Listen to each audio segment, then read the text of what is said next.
Dans l'histoire du football français, la saison 95-96 restera éternellement un très grand millésime. Le PSG, vainqueur de la Coupe des Coupes, Bordeaux, finaliste de la Coupe UEFA, jamais les clubs de l'Hexagone n'avaient obtenu de si bons résultats au niveau européen. 95-96, malgré leur défaite en finale, les Girondins de Bordeaux écrivent lors de cette saison la plus belle page de leur histoire. Ils ont d'abord réveillé une ville, puis enthousiasmé une région, enfin fait rêver la France entière. Voici leur histoire, unique et magnifique.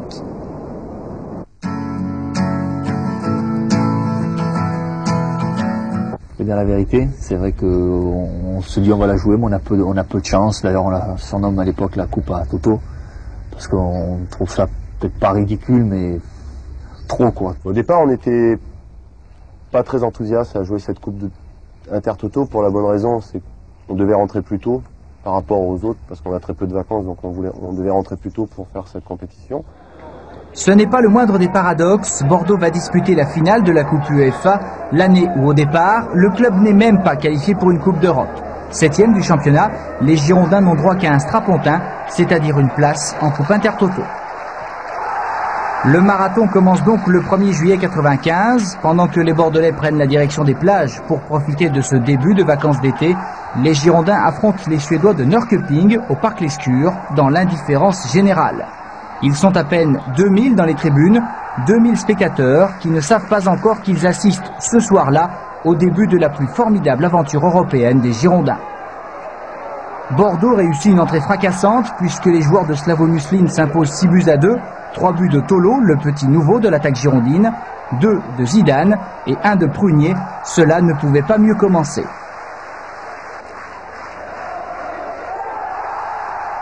Il fallait bien démarrer et là ça s'est bien passé. On a marqué 6 buts contre les Suédois.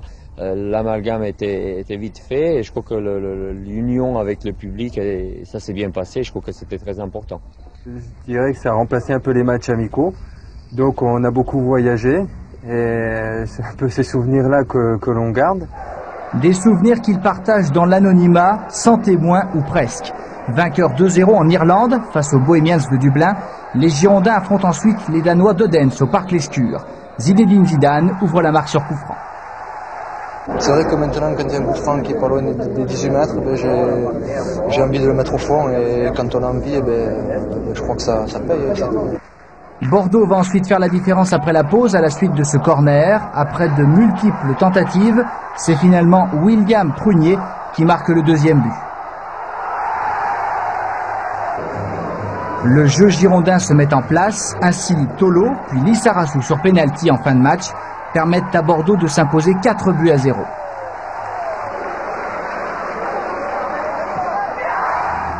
Dans la chaleur de l'été girondin, Bordeaux retrouve donc la joie de jouer après une saison agitée. Slavo Muslin, qui vient d'arriver au club, n'est pas étranger à cette métamorphose. Chacun son style de travail. Moi, je suis présent sur le terrain avec mes joueurs. Je démontre, je joue avec eux et je trouve que c'est le meilleur moyen. C'est le système de travail que je fais. Un système qui porte ses fruits. Dugarry a le sourire, Tolo est en forme et Bordeaux réussit le match nul à Helsinki, 1-1. Conséquence, les Girondins sont qualifiés pour les 8e de finale de la Coupe Inter-Toto. Leur adversaire, Francfort. C'était vraiment un match de Coupe d'Europe, préparé comme un match de Coupe d'Europe, dans l'esprit, physiquement, mentalement, les joueurs étaient prêts à un combat. Et si j'ai bonne mémoire, je crois qu'il y avait 0-0 à la mi-temps. Exact. Les Allemands tiennent 45 minutes, mais ils vont exploser après la pause. C'est Philippe Lucas de la tête qui débloque la situation. Emmené par un vide jeu époustouflant, Bordeaux déroule son jeu et profite de sa meilleure condition physique. 61e minute, Dutuel marque 2-0. Puis, comme contre Odense, Zidane réussit un formidable coup franc, 3-0. À ce niveau de joueurs, 80% c'est dans la tête. L'année dernière, les joueurs étaient tristes, étaient peut-être surentraînés ou sous-entraînés. Il n'y avait pas de dialogue. Je crois qu'on est peut-être aussi étonné un petit peu de la compétition. Si nous, on prend ça peu au sérieux, je crois que les équipes adverses aussi. La jouent cette Coupe Inter-Toto, mais n'ont pas vraiment envie de se défoncer pour donner le maximum. Donc je dirais que ça nous ouvre un petit peu les portes à nous en jouant sérieux, sans pression, et bon, on arrive à faire notre petit bout de chemin. Reste alors un match contre les Néerlandais d'Heerenveen avant d'accéder enfin au tour préliminaire de la Coupe UEFA. Bordeaux a la chance de le disputer devant son public. 18 000 spectateurs sont présents ce 2 août 1995. Cela ressemble de moins en moins à la Coupe à Toto. En première période, Bordeaux se crée beaucoup d'occasions, toutes venues de la gauche, pour l'instant sans succès. Et comme souvent dans cette Coupe Intertoto, Bordeaux va faire la différence en deuxième mi-temps, d'abord grâce à cette action superbe, Wittge, Dugarry, Dutuel, 1-0. Puis peu après, le gardien hollandais est expulsé pour avoir contrôlé le ballon de la main en dehors de sa surface de réparation. 70e minute, frappe terrible de Lissarassou, 2-0, Paris réussi, Bordeaux est en Coupe d'Europe.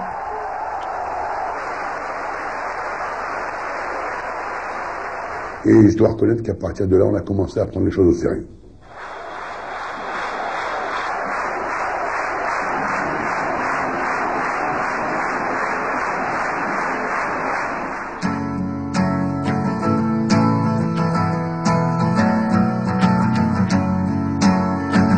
Un match qui a été, je dirais, le déclic pour toute cette saison, ça a été ce fameux match contre Karlsruhe.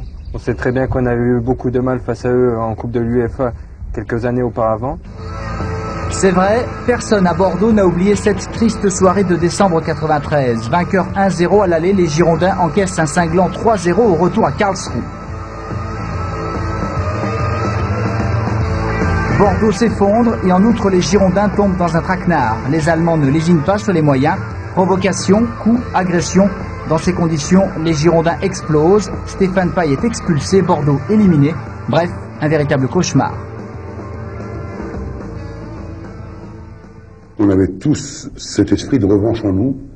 Les joueurs particulièrement, je revois parfaitement la concentration des joueurs quand avant d'aller sur le banc de touche, je suis passé devant eux et un à un, ils m'ont fait un petit signe d'encouragement. Ça aurait dû être moi qui devais les encourager, mais c'est eux qui m'ont bien fait comprendre qu'ils seraient là.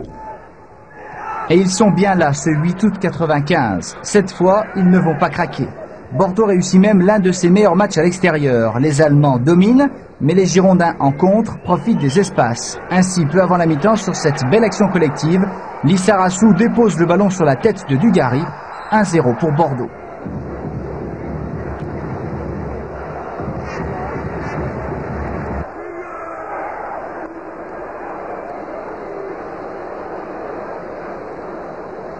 En deuxième mi-temps, l'arbitre accorde un pénalty aux Allemands pour cette faute de Jean-Luc Dogon. Mais Bender rate l'égalisation. 87e minute, Dutuel, en pleine forme en ce début de saison, réussit un exploit personnel côté droit. Débordement, accélération, frappe, 2-0.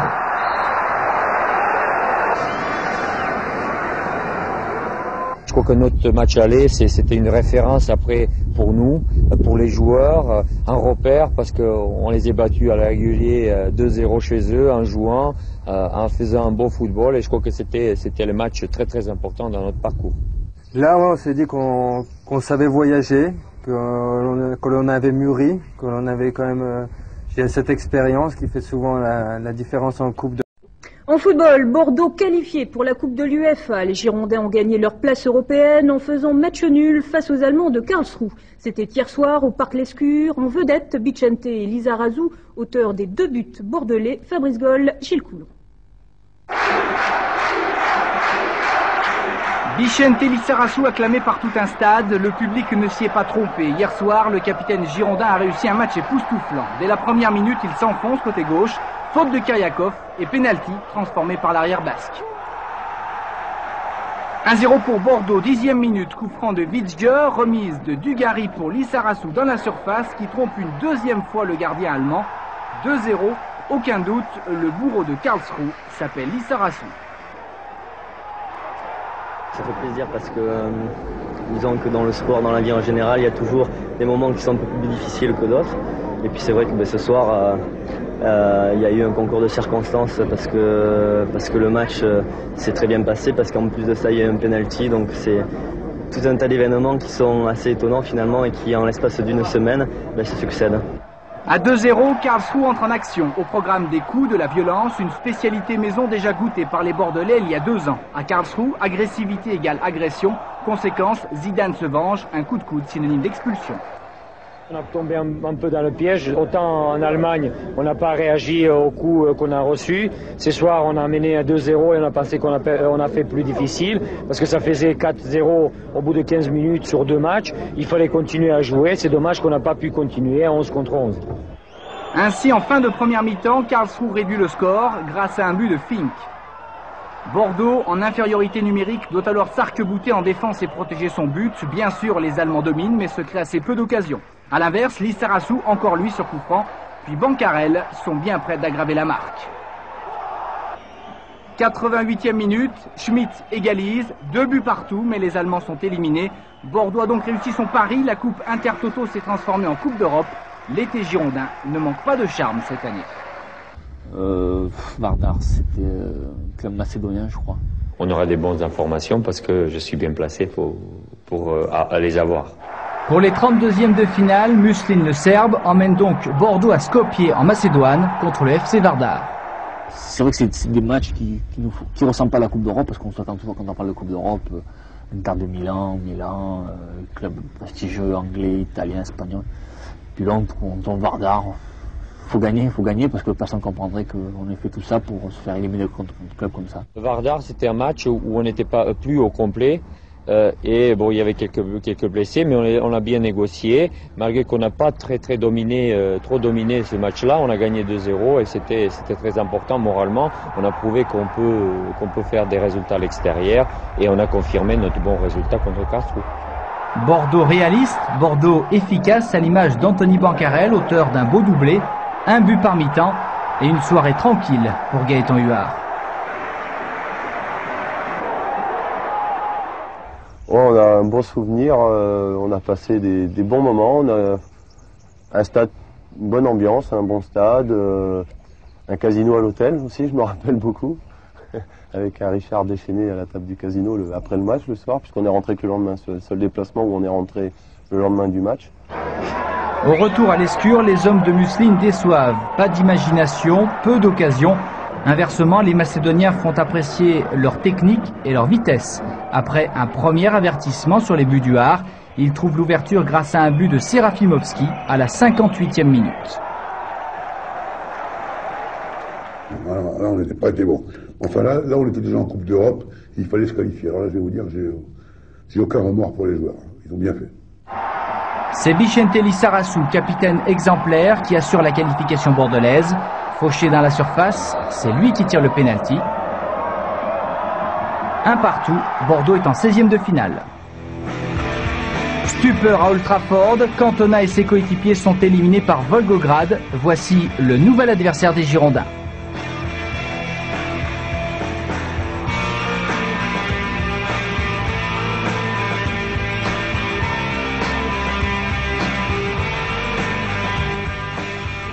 J'aurais préféré jouer ou Betis Séville ou même Roda de Pays-Bas. Là, parce que il faudrait y aller au début du mois de novembre en Russie. Il fait froid, bon, c'est un peu spécial. Muslin est inquiet d'autant que Bordeaux ne compte plus ses blessés et ses suspendus. Le marathon européen et les fatigues liées au championnat laissent des traces. Ainsi, Dugarry, Lissarassou, Tolo et Zidane sont absents lors du match aller à l'Escure. C'est dommage pour nous parce que bon, d'arriver à ce stade, avoir des suspendus et des blessés, c'est vrai qu'on a commencé la saison depuis un petit bout de temps, donc c'est un petit peu un moment charnière et puis bon, on va falloir qu'on fasse attention parce qu'il n'y a pas plus de blessés et plus de suspendus que ça. Muslin doit donc faire confiance à 2 jeunes, Geoffrey Toye et Franck Istiol. Ce sont eux qui se créent la première occasion, centre de Toye, tête d'Istiol, sur la barre. 40e minute, coup franc anodin pour Volgograd. Huard va s'emparer du ballon. Erreur, il le relâche dans ses propres buts. J'ai pris la décision de prendre le ballon devant mes mains et il est passé dans les projecteurs. J'ai perdu une fraction de seconde le ballon et j'ai voulu assurer avec une prise à la poitrine et j'étais mal positionné parce que j'ai été ébloui par le projecteur sur le passage du ballon. Un coup du sort qui va entraîner la révolte girondine après la pause.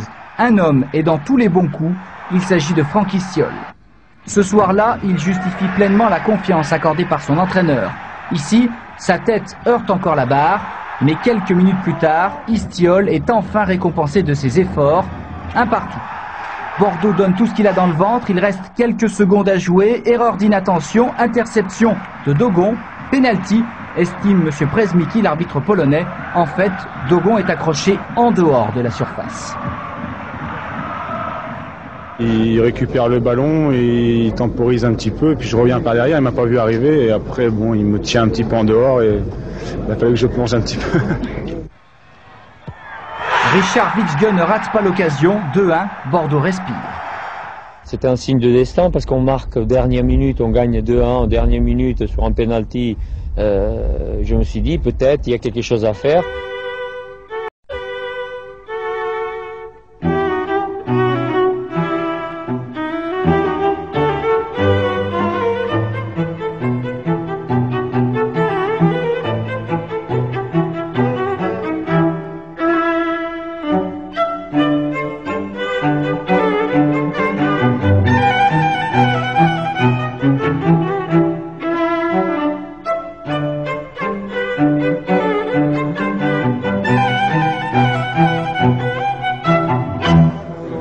Lundi 30 octobre 1995, après 5h30 de vol, la délégation bordelaise arrive à Volgograd, dans l'est de la Russie. C'est le début du déplacement le plus rocambolesque de cette épopée européenne. Le plus gros souvenir, c'est quand on arrive à l'aéroport, on a attendu pendant 1 heure de temps nos bagages, qui les ont déchargés dans des camions où on met de la terre chez nous. Ben, figurez-vous que pendant notre séjour à Volgograd, nous avons été interrompus environ tous les quarts d'heure par des coups de téléphone de jolies péripatéticiennes, qui, enfin, je ne sais pas si elle était jolie d'ailleurs, j'en sais rien, mais elle téléphonait dans les chambres. Alors elle téléphonait, et puis comme elle parlait en russe, on ne comprenait rien bien sûr, mais à la fin on a compris que c'était donc des filles de petite vertu donc, qui téléphonaient pour proposer leur service. Alors évidemment, inutile de vous dire que j'ai coupé tous les téléphones. Autre motif d'inquiétude, la nourriture. Nous avons amené tout.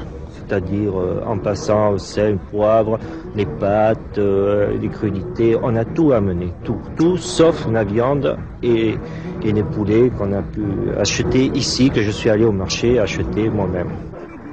L'expérience des nombreux déplacements dans les pays de l'Est au milieu des années 80 n'aura donc pas été inutile, loin de là.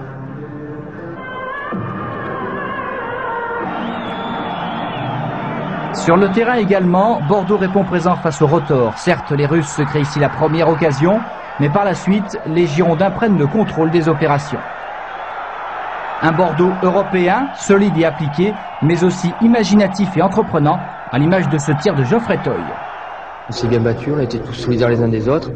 Défensivement, on a été costaud, on a très bien joué sur les contres, c'est normal. Qualification méritée. Pourtant, après les 45 premières minutes de jeu, le score est toujours de 0-0. Un seul but marqué par le Rotor mettrait donc un terme à l'aventure européenne des Bordelais. À la mi-temps, Musseline demande donc à ses joueurs de continuer à attaquer.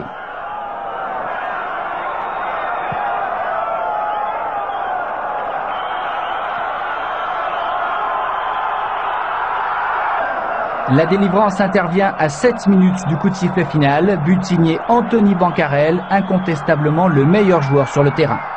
J'ai mes qualités, ma vitesse, puis mon jeu qui dans les espaces est assez bon. J'en ai profité ce soir, en plus avec Daniel, Dutuel et Zinedine qui m'ont donné beaucoup de bons ballons. Zidane qui est même tout près d'inscrire un deuxième but girondin dans les dernières secondes. Après Vardar et Karlsruhe, c'est donc la 3e victoire consécutive de Bordeaux à l'extérieur. Le Petit Pousset enfile discrètement les bottes d'un géant. Pourtant, à cette époque, les Girondins ne font peur à personne. Je vais quand même vous dire quelque chose qui a été symptomatique au niveau de cette Coupe d'Europe pour les Girondins de Bordeaux et qui nous a beaucoup avantagés. Je crois que les gens ne nous ont jamais pris au sérieux. Ils nous ont toujours pris pour des guignols. Mais les Guignols s'en moquent, ils sont heureux, ils sont en 8e de finale et ils attendent avec impatience le nom de leur prochaine victime.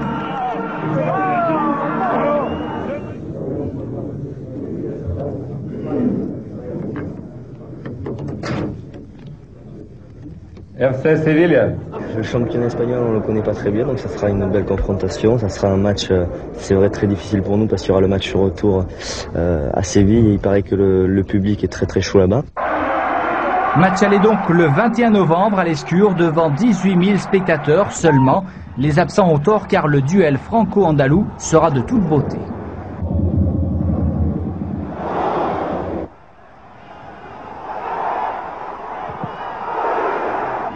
Après un début de match équilibré, Bordeaux prend l'avantage. Débordement de Lissarassou, Zidane rate sa reprise, mais Dutuel au second poteau trompe Yarro, le gardien espagnol. Les Girondins mènent 1-0 à la mi-temps.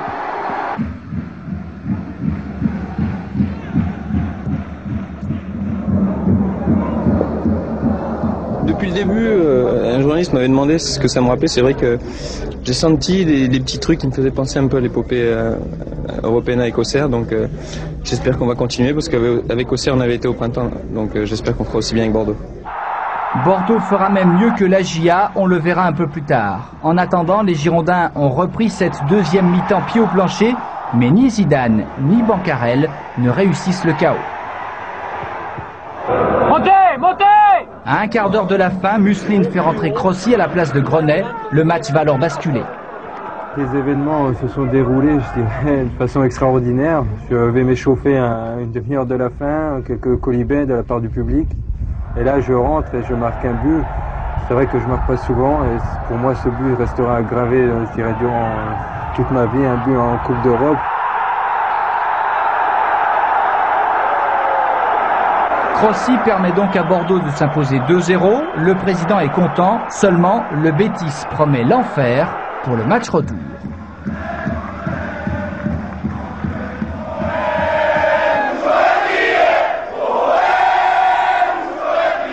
C'est le club pauvre de la ville de Séville, le club riche c'est le FC Séville. Donc le Betis c'est le club pauvre et on voit tout de suite des gens enthousiastes qui mordent et qui sont là à fond vraiment et qui soutiennent cette équipe. Certainement l'ambiance la plus chaude de toute l'épopée, mais aussi le but le plus extraordinaire, signé ZZ, Zinedine Zidane. Pour nous, Zidane, but de Zinedine Zidane, une inspiration extraordinaire à la pied gauche de 30 mètres. Un dégagement de Gaëtan, une remise d'Anthony un peu contrée. Et bien le ballon qui bombe devant moi, je vois un petit peu le gardien avancer et j'essaye de temps de ma chance et avec un maximum de réussite. Je dois dire aussi que ce but il n'est pas venu par hasard parce qu'on a supervisé cette équipe, on savait que le gardien il jouait avancé, on savait que c'est possible de le lober et Zizou, bon après il faut avoir des joueurs qui sont capables de le faire et c'est un but extraordinaire mais c'était un peu je dirais préparé. Dans l'arène du stade Benito Villamarín, les Andalous vont alors poser 2 banderilles, 2 buts réussis par Alexis et Stosic, insuffisant toutefois pour éliminer le brave taureau bordelais, car les jeunes Grenet, Toye et Fernandez ne se laissent pas impressionner par l'ambiance de corrida.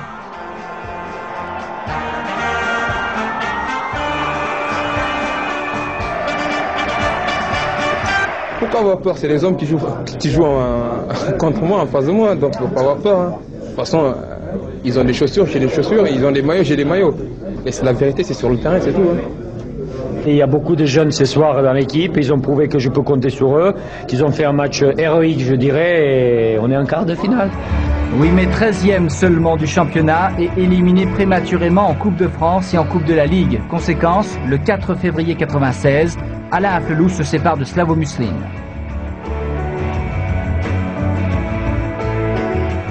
Je ne peux pas changer mon effectif en cours de route.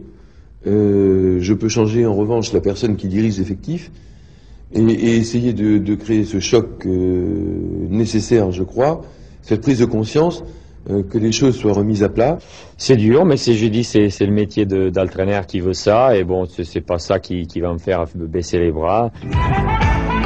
Musseline quitte le château, Garnotror y retourne, même s'il ne l'a jamais vraiment quitté.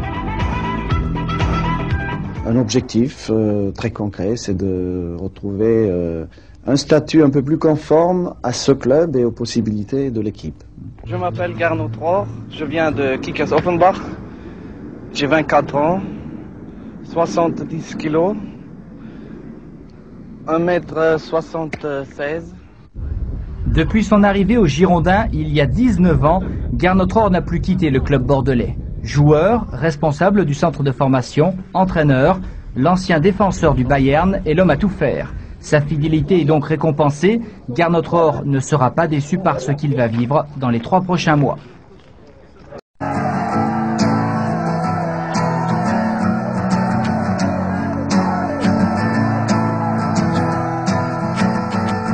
Chaque fois que je regarderai ces images, j'aurai des frissons.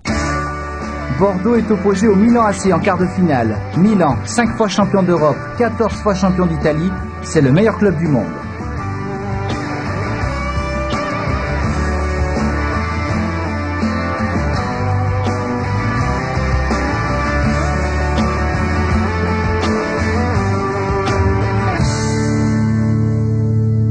C'est la référence en Europe véritablement et même dans le monde. C'est l'équipe qui est composée des meilleurs joueurs au monde et c'est l'équipe la plus prestigieuse qui soit. C'est grandiose, c'est une machine très impressionnante à tous les niveaux. Il n'y a aucune faille. On ne va pas se dire qu'il faut surveiller tel ou tel joueur, autrement ça ne sortirait pas, il faudrait même surveiller les remplaçants sur le banc. Pas un spécialiste ne donne une seule chance de qualification aux Girondins.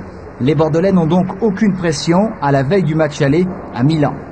Zidane et Dugarry peuvent ainsi discuter et plaisanter avec les tifosi venus les voir au pied de leur hôtel, à 2 pas de l'immense stade San Siro.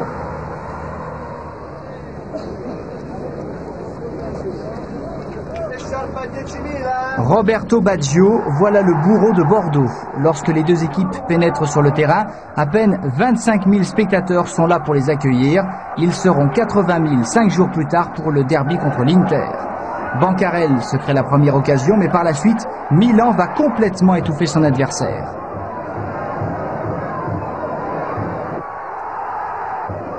Savicevic, Desailly et Baggio font tour à tour trembler Gaëtan Huard.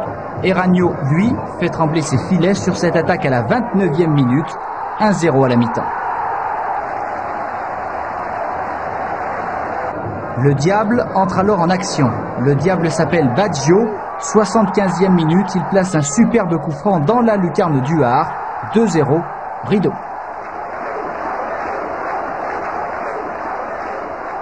C'est comme ça, les Italiens, on a toujours l'impression qu'on peut arriver à faire quelque chose, qu'ils sont pas si bons que ça, et puis à l'arrivée on perd quoi. En outre, Bordeaux et Vitge ratent une occasion en or dans les dernières secondes. Les Italiens peuvent pavoiser. On préfère un 3-0 parce que avec le 3-0 vous êtes vraiment à l'abri, donc bon, on ira à Bordeaux avec quand même pas mal d'avance. Alors lui vraiment il s'est foutu de nous. Alors Desailly, d'ailleurs il avait l'air très étonné de dire comment ça se fait que Michel Bendigui est contre moi. Je suis pas contre lui, mais je suis content que nos joueurs lui donnent une leçon d'humilité et de modestie. À partir du match retour, la ville de Bordeaux ne va vivre que pour le foot et ses Girondins. Monsieur, ça y est, vous l'avez votre place? Tout à fait. Depuis 6h du matin. Depuis 6h du matin. Ça fait une petite attente quand même. Hein. Et oui, être supporter, ça se mérite. Sous la pluie, les plus passionnés ont attendu pour ne pas rater ça. Il faut dire que certaines rumeurs circulaient depuis quelques jours. On espère, il y a plein de bruits qui courent, mais bon, on bouge les oreilles et puis on espère avoir des places, quoi. Quel bruit vous avez entendu? Qu'il n'y avait plus beaucoup de places, que c'était un nombre limité, que les meilleures étaient déjà prises, donc bon. En plus, il paraît qu'il reste plus que des places debout et pas à l'abri, alors c'est pas évident. Hein. Là, vous n'êtes pas à l'abri non plus. Eh ben non, mais qu'est-ce que vous voulez, hein. Quand on aime le foot. Aujourd'hui, la belle endormie se réveille grâce au football. Rouge et noir, il y a peu d'espoir de qualification, mais les Girondins veulent tout de même y croire. Il faut toujours avoir un espoir, je veux dire, quand on rentre sur un terrain, même si on a perdu 2-0 là-bas, même si ça paraît des grosses machines. Moi, je suis persuadé qu'on a encore une petite chance à jouer, qu'on a encore la possibilité de marquer un but par mi-temps et surtout de faire la fête au match retour. Pour préparer la fête, justement, Gernot Rohr a emmené tout son effectif à la plage vendredi. Le ciel, le soleil et la mer, tous les ingrédients pour s'aérer l'esprit. Les joueurs ne s'en sont d'ailleurs pas privés. Loin des tracas du championnat, Bordeaux est allé chercher son petit coin de paradis au bord de l'océan. Les Girondins ont les pieds dans l'eau, mais la tête dans les étoiles. Certes, la vague milanaise est impressionnante, mais ici on rêve secrètement d'éclipser le rouge et noir par le Bordeaux. Je le sens bien, on a ce potentiel-là. Je crois que sur un match, on est capable de faire véritablement un exploit. Je donne rendez-vous à tous les téléspectateurs mardi soir pour être présent pour, j'espère, la surprise du siècle pour les Girondins de Bordeaux. La surprise du siècle est le jour de gloire de Bordeaux. L'Estur piaffe d'impatience et les 35 000 privilégiés n'oublieront jamais cette soirée du 19 mars. Tout commence dès la 14e minute avec ce long ballon de Vitzge pour Lissarassou. Contrôle parfait et centre repris par Tolo, Yelpo s'incline une première fois.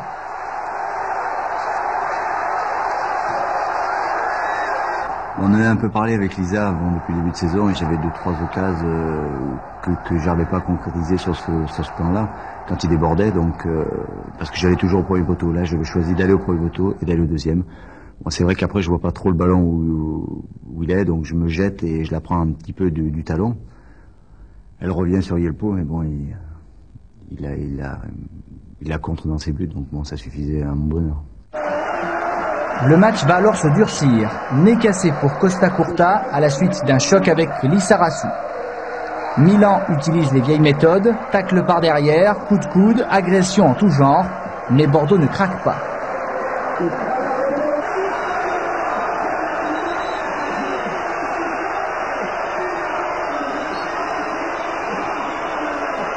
Puis juste avant la mi-temps, ce coup franc de Zidane fait trembler la défense italienne. Je peux vous dire que Capello, les joueurs, les dirigeants n'en menaient pas large. Et je me suis fait un plaisir quand on est arrivé dans le vestiaire de le faire comprendre à nos joueurs. De leur faire comprendre qu'ils avaient le masque de la peur.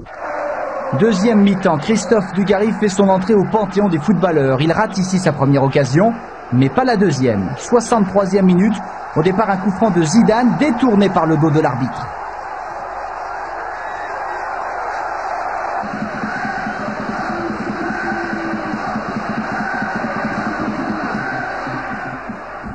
C'est géant, quoi. C'est un grand moment, on a des frissons, on voit 35 000 personnes qui se lèvent en même temps, tout le monde qui est heureux, on voit les visages radieux.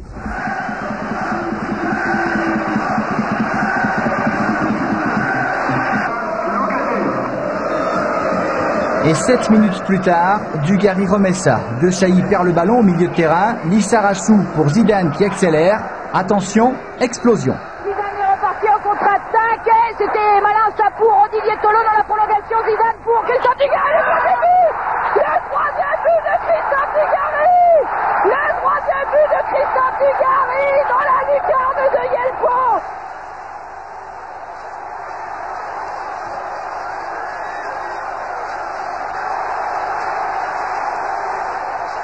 Sur le troisième, c'est Zizou qui nous décale bien, je frappe dans la foulée, le gardien pas contre-pied, voilà quoi, tout simplement.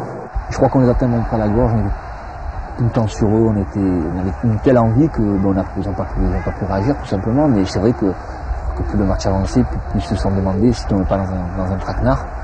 À la fin du match, ils se sont rendus compte que c'était un traquenard. Il reste alors 20 minutes à tenir. Georges Weah aura 2 fois l'occasion de briser le rêve girondin, mais Gaëtan Huard préserve la qualification. Bordeaux bat donc Milan 3-0. Incroyable, jamais depuis 18 ans, les Italiens n'avaient subi une telle correction. Les yeux des gens que je rencontre, d'autres sportifs à droite et à gauche, pour eux, ça a été vraiment le match référence, même depuis des années dans le football.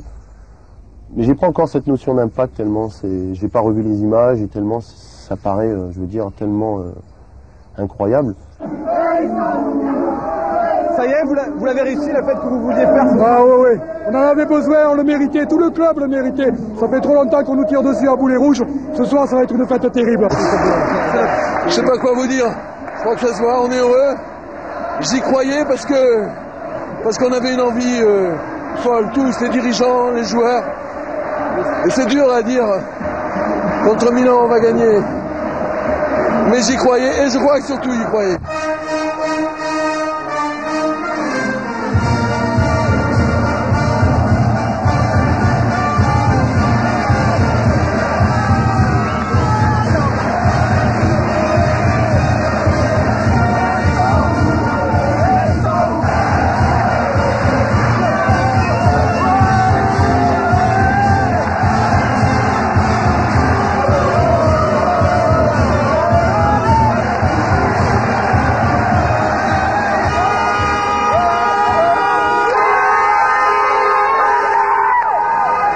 C'est vrai qu'on s'est construit un beau souvenir à travers cette soirée magique contre Milan, mais le plus important reste à faire, c'est-à-dire se construire un palmarès. Dans son histoire, Bordeaux n'a en effet jamais disputé une finale européenne. À 2 reprises, les Girondins ont échoué en demi-finale, en 85 contre la Juventus de Platini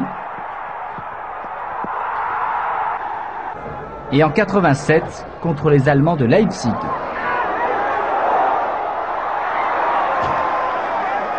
« 96, Bordeaux dispute donc à nouveau une demi-finale de Coupe d'Europe. Son adversaire, le Slavia de Prague. Les Tchèques ont notamment éliminé Lens grâce à ce but de Karel Poborský, puis la Roma en quart de finale après prolongation.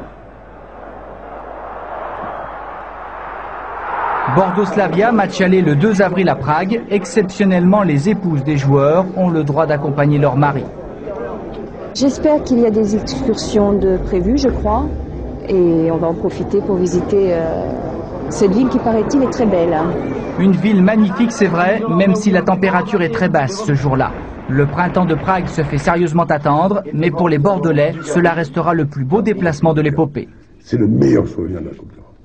Prague, c'est extraordinaire. Ils se sont carrément foutus de ma gueule en me disant, M. Benguigui, vous inquiétez pas, vous serez invité à la finale, nous nous ferons un plaisir de vous... Ils nous ont pris pour des cons. Zidane et Dugarry vont très vite rassurer Michel Benguigui. Le duo magique trouve l'ouverture dès la 8e minute sous les sifflets du public tchèque. On arrive à les mettre à mal techniquement, physiquement, on est prêt.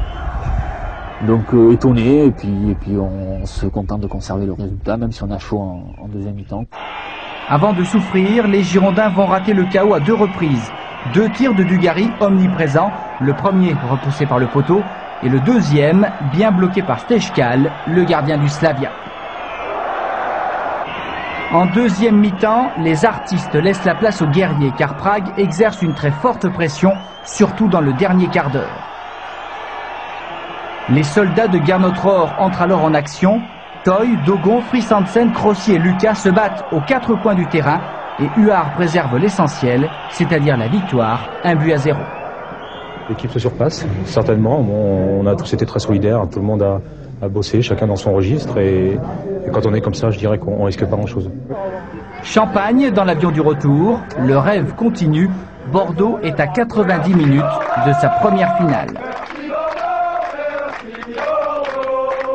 Autant contre Milan, il n'y avait pas de pression parce qu'on avait tous envie de faire quelque chose. Les joueurs avaient envie de faire quelque chose, nous avec, et qu'il n'y avait rien à perdre. Autant ce soir, je crois qu'il y a beaucoup à perdre.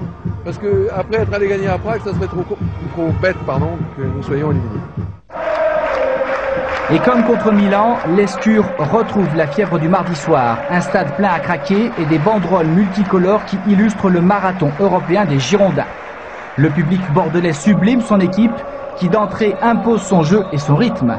Centre de Dogon, tête de Dugarry, premier arrêt de Stejskal. Coup franc de Zidane, tête de Dogon juste à côté des buts tchèques. 0-0 à la mi-temps, 47e minute. Didier Tolo récupère le ballon, il accélère, fixe le dernier défenseur. Un premier tir repoussé, mais le deuxième fait frissonner l'escure de bonheur. 1-0, la finale se rapproche.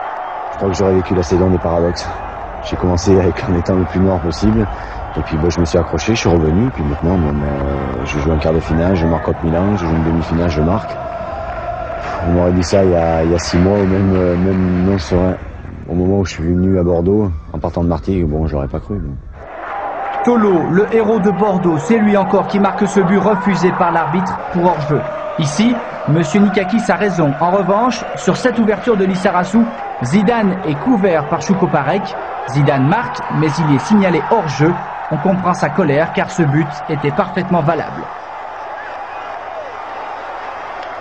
En fin de match, Huard repousse ce superbe coup franc de Poborský. Bordeaux est en finale. Bordeaux a réussi son incroyable pari. Les Girondins de Lissarassou ont donc fait mieux que ceux de Giresse. C'est une grande fierté. On a été plus loin en Coupe d'Europe. Donc pour nous, c'est en quelque sorte une reconnaissance. Parce que c'est vrai que jusqu'à présent, par rapport à des résultats qui étaient bons, mais qui étaient pas aussi bons que cette fameuse grande équipe, on nous faisait toujours des réflexions par rapport à l'équipe de Craven-5, par rapport aux Giresse, pour qui on a beaucoup d'estime et de respect. Et c'est vrai qu'aujourd'hui, ça nous permet quelque part d'exister en tant que joueur de cette équipe et d'avoir marqué l'histoire de ce club.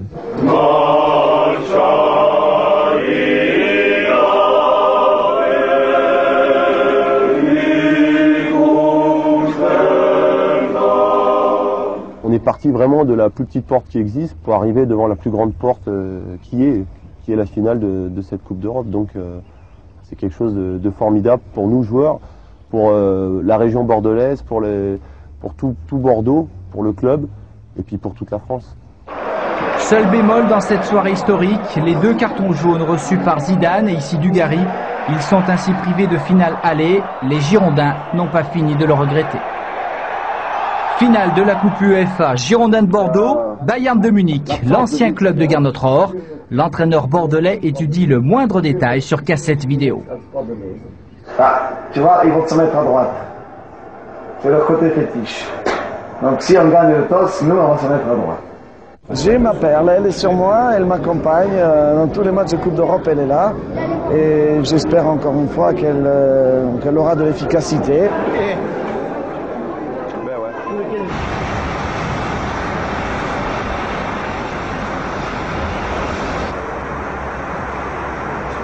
À Munich, la veille de la finale, tous les journaux font leur une sur le retour de Franz Beckenbauer à la tête du Bayern, à la place de l'Austère Otto Rehhagel. Le Kaiser quitte son costume de président pour retrouver son survêtement d'entraîneur. De leur côté, les supporters des 2 équipes se retrouvent sur Mariannplatz, au cœur de la ville.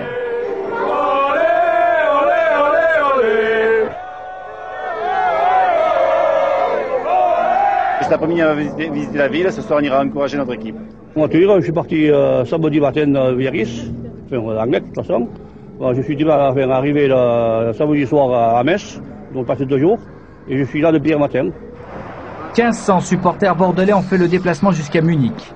Dernier entraînement avant le grand rendez-vous au stade olympique. Gernot-Rohr a le sourire, ses joueurs également. Zidane et Dugarry sont donc suspendus. Toye est par ailleurs blessé. Il est remplacé par François Grenet, 21 ans. Ça va être un match difficile, très dur. On connaît le football germanique.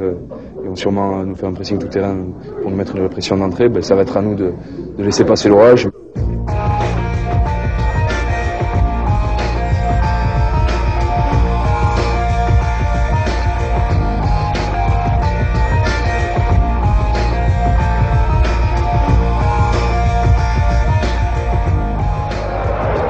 « 63 000 personnes assistent au premier acte de cette finale. Elles ne vont pas être déçues par le spectacle. Le Bayern domine le début de match et se crée une première occasion avec cette tête de Tzig. 26e minute, Scholl en profondeur pour Klinsmann dans la surface. Tir de Babel, à côté, début de Gaëtan Huard. Une demi-heure de jeu. La finale bascule. Tolo récupère le ballon après un bon pressing. Il s'avance tout seul face à Kahn. Il va marquer. Non, le gardien repousse. Déception. Contrôle de trop, il y a surtout une course de 80 mètres. Donc, je veux dire, bon, c'est comme ça. Il y a des jours où vous êtes en réussite et des jours où vous l'êtes moins. J'ai partagé la tristesse de Didier Tolo, qui ne devait qu'à lui-même cette occasion puisqu'il se l'était créé. Mais je connais bien le garçon et je peux vous dire qu'il a été très affecté.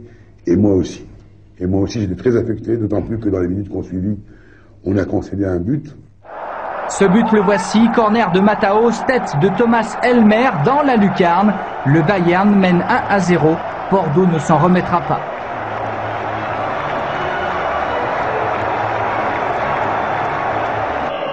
En Coupe d'Europe, il faut faire preuve de réalisme. Ce n'est pas le cas des Girondins ce soir-là. Exemple ici encore avec cette reprise de Bancarel seul face au but. Mais une fois de plus, Kahn sauve le Bayern. Puis dans la foulée, Sforza sur sa ligne écarte le danger. 1-0 donc pour les Allemands à la mi-temps. Scénario identique après la pause. Bordeaux se crée des occasions mais ne marque toujours pas. Ainsi, Dutuel puis ici Lissarassou échoue face au but.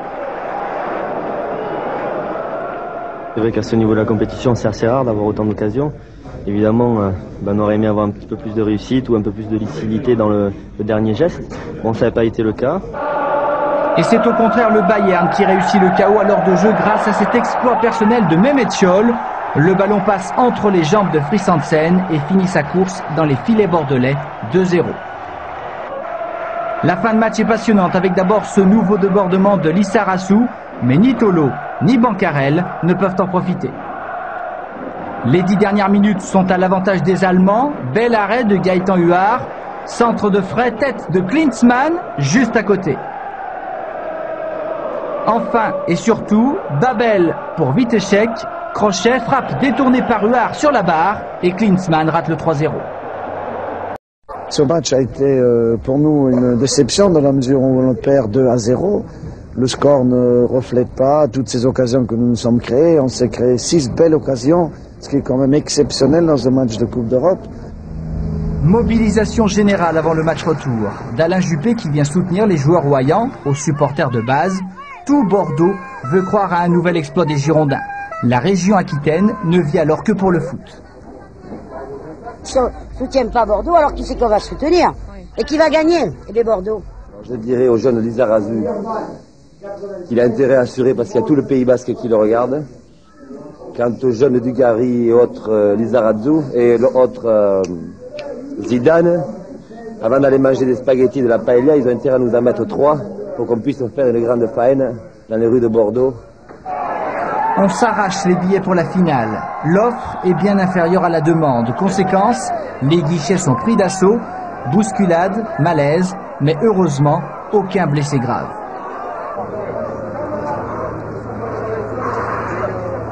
Côté sportif, Bordeaux ne prépare pas sa finale dans les meilleures conditions.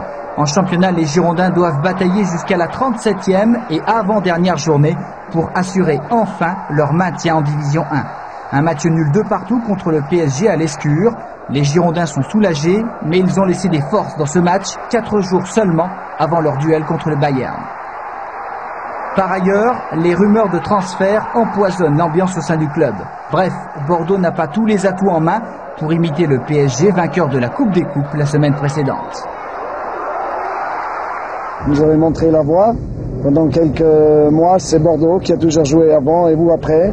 Et maintenant, c'est le contraire. On va essayer de faire aussi bien que vous. Ça va être difficile, mais on y croit avec vous. Et merci de votre soutien. J'espère que les fatigues ils vont vite récupérer, bien se préparer. Parce que comme il est bien placé, hein, les Allemands, c'est pas facile. Hein. C'est pas facile. Deutsch, hein. Deutsch. Ouais. On sait que ça va être plus difficile que le Milanais. Bonne chance, gamin. Merci. Ciao. Les Allemands, eux, n'ont pas d'état d'âme. Tous les joueurs ont un immense respect pour Franz Beckenbauer. Son autorité, son charisme et ses compétences ont redonné au Bayern un moral de vainqueur. Les querelles internes sont oubliées et avec leur échec en championnat, les Allemands misent tout sur la Coupe d'Europe pour sauver leur saison. Toute la saison s'est jouée sur un match à Brême. Là, nous avons perdu le titre de champion. Cette Coupe d'Europe, il nous la faut absolument et on l'aura. Allez, c'est bon les gars, on se régale, on se fait plaisir, allez!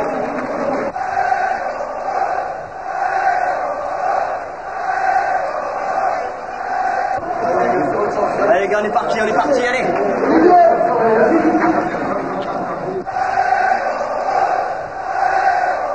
Sous les yeux d'Aimé Jacquet, l'ancien entraîneur girondin, les deux équipes font leur entrée sur la pelouse de l'Escure. Bordeaux dispute sa première finale alors que le Bayern en a déjà remporté 4, 3 coupes des clubs champions, une coupe des coupes, mais jamais la coupe UEFA. Bordeaux compte sur Zidane et Dugarry pour faire la différence. Les deux hommes vont très vite mettre en danger la défense du Bayern. 10e minute, faute sur Dugarry, coup franc de Zidane au-dessus. Le Kaiser est inquiet, pourtant son équipe joue bien, à l'image de ce tir de Kostadinov. 26e minute, superbe combinaison Vitge, Zidane, Lissarassou qui rentre dans la surface, mais Babel écarte le danger. Lissarassou qui va être agressé quelques secondes plus tard sur cette action. L'auteur de ce geste s'appelle Emile Kostadinov. Le capitaine bordelais est très sévèrement touché sous le genou. C'est un énorme coup dur pour Bordeaux. Ils ont mis le pied, plus que nous. Ils ont réussi à nous éliminer un joueur qui nous est précieux et qui est notre combattant numéro 1. Et donc, il nous a manqué par la suite pour renverser une situation difficile. Cédric Ancelin, 18 ans, remplace Vicente Lissarassou et Bordeaux continue son pressing. Ici, le tir de Dugarry échoue de quelques centimètres. Dogon à présent, puis Tolo en embuscade, sans danger pour l'Ivarcane, 0-0 à la mi-temps. Oh, il y a la main! Oh, la main! Oh! Oh! Mais Albert! Attends! Ah bah... Oui, Monsieur Zouk, l'arbitre, oublie un pénalty sur cette main de Mataos. Le temps passe et Bordeaux ne marque toujours pas. C'est le même scénario qu'à l'aller. La preuve, Dogon est contré par Klinsmann. Talonnade de Kostadinov, tir de Scholl détourné par Crossi. But 1-0. Le rêve bordelais s'envole. 100% de réussite pour les Allemands, 0% pour les Français. Cette fois, c'est le poteau qui renvoie le tir de Tolo. 65e minute, tête de Kostadinov, tout seul dans la surface. 2-0. Dans cette finale retour, le Bulgare aura fait bien du mal aux Bordelais, à tous les sens du terme. 10 minutes plus tard, superbe coup franc de Daniel Dutuel qui réussit enfin à battre Oliver Kahn. Bordeaux revient à 2-1. Trop tard, d'autant que Klinsmann ajoute un 3e but dans les dernières secondes. 3-1 pour le Bayern après le 2-0 du match aller. Le Kaiser triomphe. Les Allemands n'ont pas volé leur victoire dans cette coupe UEFA. Dans l'ensemble, le Bayern a mieux joué que nous. Je crois qu'il mérite la finale sur les 2 matchs. Avec un peu de réussite, je pense qu'on aurait pu les embêter un petit peu plus. Mais bon, dans l'ensemble, je pense que c'est justifié. C'est peut-être pour ça qu'on est un petit peu moins déçu que si on avait vraiment dominé et que la coupe est à notre portée. Maintenant, je pense que c'était plus fort que nous. C'est une campagne européenne qui a été exceptionnelle jusqu'à maintenant. Malheureusement, ce soir, elle n'a pas abouti à ce qu'on espérait. On a tout fait, on n'a rien à se reprocher après cette rencontre-là.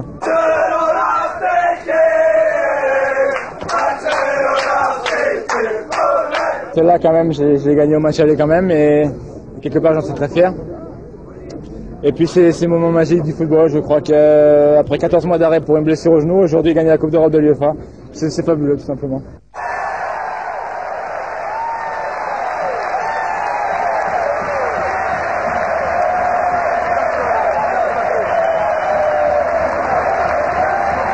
Un dernier tour d'honneur pour saluer le formidable public girondin. Merci Bordeaux et vivement demain pour de nouvelles aventures européennes.